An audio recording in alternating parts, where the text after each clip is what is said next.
You know that person who somehow makes every conversation about themselves every single time. That's not just a bad habit. So how do you know when it's actually something more? How to identify a narcissist. Yes, well, the word narcissist gets thrown around rather carelessly, doesn't it? So, what you want to do is treat it as a pattern to test rather than a feeling to trust. Look for behaviors that repeat across different situations and over time. Consistent lack of accountability. Chronic blame shifting.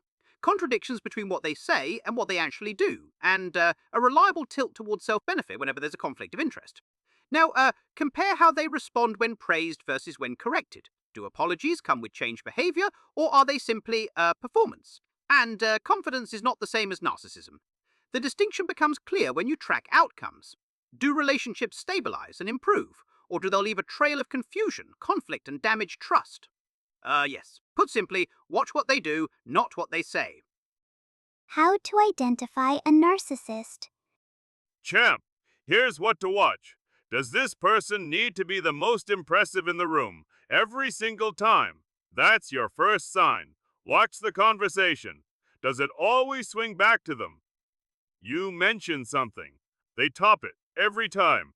That's not confidence, that's hunger. Real confidence doesn't need constant feeding. Then watch how they handle being overlooked or corrected. Do they take it in stride, or do they punish you for it? Big difference. Watch how they talk about their past. Do they always come out the hero? Does the story keep changing to make them look better? That's image protection, not honesty. Healthy pride is stable. It doesn't need you to bow down. Fragile pride needs everyone watching, everyone agreeing, everyone clapping. Take that away. See what happens. That reaction tells you everything. I find it useful to observe specific patterns rather than general impressions. The behavior I look for is manipulation that has been structured to resemble normal relationship dynamics, which makes it harder to identify. In the early stages, watch for boundary testing. They push slightly, observe your response, and adjust accordingly. That is a deliberate process. Also note whether the rules are applied consistently. If there is one standard for their behavior and a different standard for yours, that asymmetry is significant.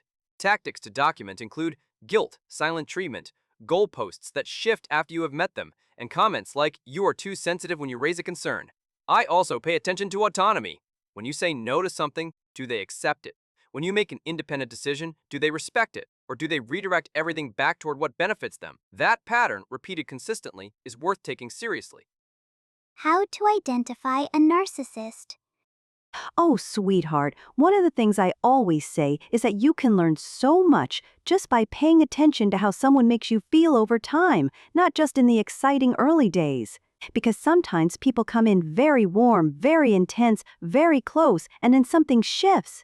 The connection starts to feel one-sided. You share something personal, and they're not really there for it. They change the subject, they minimize how you're feeling, or they only seem warm and attentive again when they need something from you.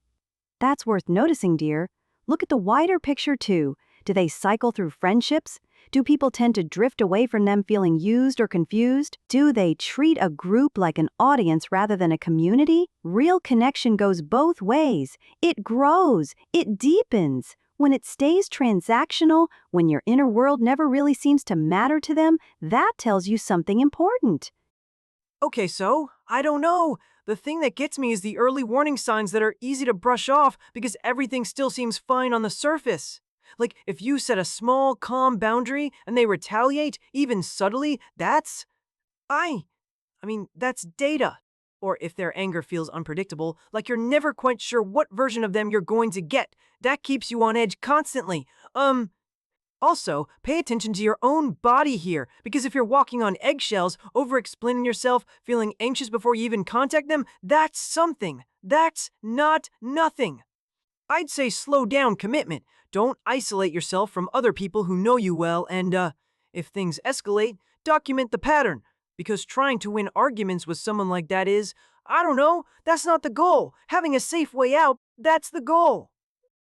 How to identify a narcissist. My child, a single tree in a storm can bend and still recover. But a pattern, repeated across many seasons, tells you something truer than any single moment. Spotting this kind of behavior is not about labeling someone from a list. It is about watching what returns. A strong need to always appear superior, a thin tolerance for criticism, a quiet habit of twisting situations until they come out on top. These things reveal themselves most clearly when they do not get their way. Set a calm boundary. Disagree with respect. Ask for accountability. Someone healthy may stumble, but they can reflect, repair, and grow. A harder pattern keeps returning to blame, to punishment, to protecting an image, and it leaves you smaller each time. Trust what is consistent more than what is charming. The clearest truth about a person is not who they are when everything is going their way. It is who they are when it is not. If you made it this far, you're gonna want to see what comes next. Hit subscribe so you don't miss our next video, and click the video on screen now to keep learning more. See you in the next video.